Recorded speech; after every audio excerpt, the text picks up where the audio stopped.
Halo teman-teman semua, hari ini kita akan belajar tentang bagian-bagian tumbuhan. Kira-kira apa aja sih yang ada pada jaringan tumbuhan? Bagian yang pertama yaitu jaringan meristem. Jaringan meristem adalah jaringan yang aktif membelah dan belum mengalami diferensiasi. Jaringan meristem memiliki sifat totipensi yang tinggi, yaitu kemampuan sel untuk tumbuh dan berkembang secara individu. Yang kedua, jaringan epidermis. Epidermis adalah lapisan permukaan yang melindungi tumbuhan dari kerusakan mekanik. Yang ketiga, jaringan parenkim. Parenkim adalah jaringan dasar yang memiliki ruang antar sel dan berbentuk segi enam. Bagian yang keempat, jaringan penyokong atau penguat. Jaringan penyokong atau penguat seperti kolenkim dan sklerenkim berperan untuk menyokong dan memperkuat tumbuhan. Yang kelima, jaringan pengangkut atau yang biasa disebut dengan floem dan xilem berfungsi mengangkut zat-zat organik dan mineral. Sekarang, mari perhatikan tumbuhan yang ada di sekitarmu. Kamu pasti melihat daun dan batang kan? Tapi tahukah kamu apa saja nama-nama bagian ini dan fungsinya?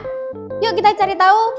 Yang pertama, kita akan bicara tentang akar. Akar adalah bagian tumbuhan yang kebanyakan berada dalam tanah. Fungsi utamanya adalah memperkokoh tubuh tumbuhan agar tegak, menyerap air dan zat hara dari dalam tanah, kemudian menyimpan cadangan makanan dari beberapa jenis tumbuhan. Beberapa tumbuhan memiliki akar di atas tanah juga loh.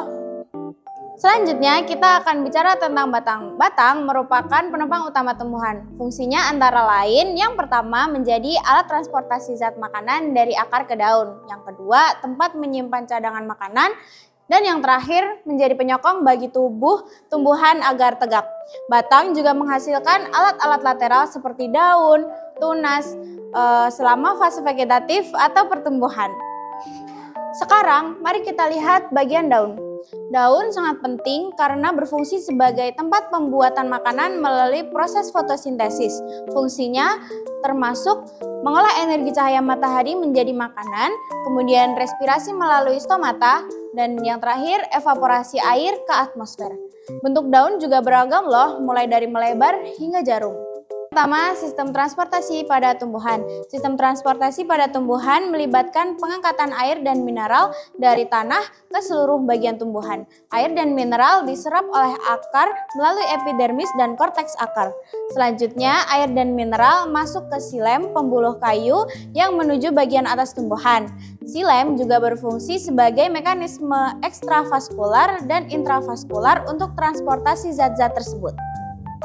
Yang kedua, sistem reproduksi pada tumbuhan. Sistem reproduksi pada tumbuhan dibagi menjadi dua, yaitu reproduksi generatif dan reproduksi vegetatif. Yuk kita simak bersama. Yang pertama, reproduksi generatif. Reproduksi generatif melibatkan peleburan sel gamet jantan dan betina untuk membentuk zigot.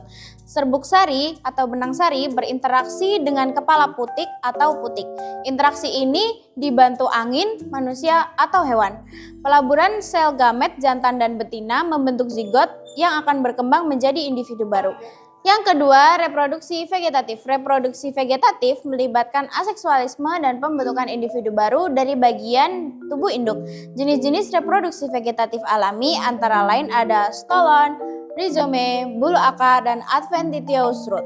Cara-cara vegetatif buatan melibatkan teknik seperti okulasi, cangkok, dan kultur jaringan. Di video ini kita sudah belajar apa saja teman-teman? Ya betul, kita sudah mempelajari jaringan, organ, dan sistem organ tumbuhan. Semoga video ini bermanfaat. Sampai jumpa di video lain ya.